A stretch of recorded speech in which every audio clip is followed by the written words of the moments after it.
कौन है जो तुम्हें रोक रहा है? कम पैसे, ज्यादा उम्र, कम फैसिलिटीज, ज्यादा टेंशन, पैसे की कमी। नवाजुद्दीन सिद्दीकी के बारे में जानते हो?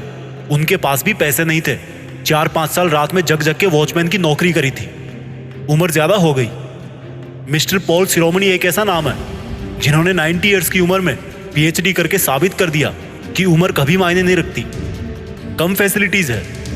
हमारी missile man doctor APJ Abdul Kalam अपने पापा की हेल्प करने के लिए साइकिल से अखबार बांटा करते थे।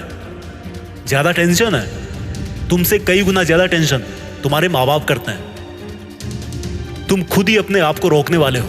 तुम खुद ही अपने आप को रोक रहे हो।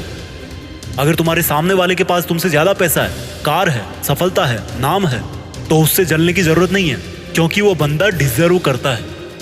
उसने अपनी जिंदगी में चलते हुए तुमसे ज्यादा पैर घिसे हैं।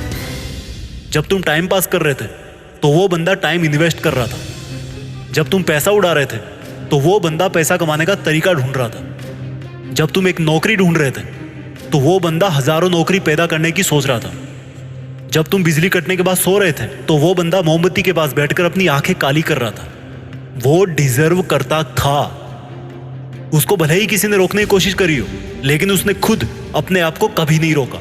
यही फर्क है तुम में और एक सक्सेसफुल इंसान में। खुद अपने आप को रोको मत, बल्कि अपने आप को खुद रोक देने से रोको। जब लगे कि नींद आ रही है, उठ, मुंह धो के आ, 30 मिनट और पढ़। एक्सरसाइज करके थक गया, पसीना पहुंच, पानी की एक घूंट पी और एक सेट और मार। बैंक बैलेंस खत्म हो गया तो दिल से महसूस कर कि हिम्मत का बैलेंस कितना बचा है। टेंशन हो रही है तो फोकस टेंशन से हटाकर सॉल्यूशन पर डाल। प्रॉब्लम को प्रॉब्लम समझकर बैठने में प्रॉब्लम है। जब सोचेगा कि ये तो एक और दमदार डिसीजन लेने का मौका है, तो प्रॉब्लम को प्रॉब्लम नहीं बल्कि अपनी लाइफ का एक टर्निंग पॉइंट समझेगा।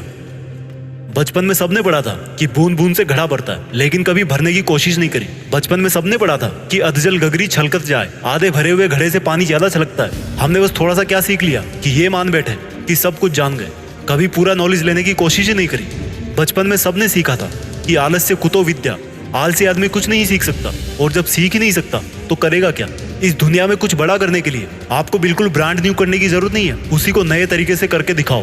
फर्क काम में नहीं, तरीके में होता है। फेल होने वाला स्टूडेंट भी वही बुक्स पढ़ता है, टॉप करने वाला स्टूडेंट भी वही बुक्स पढ़ता है, लेकिन उनका तरीका अलग होता है। और तरीका आता है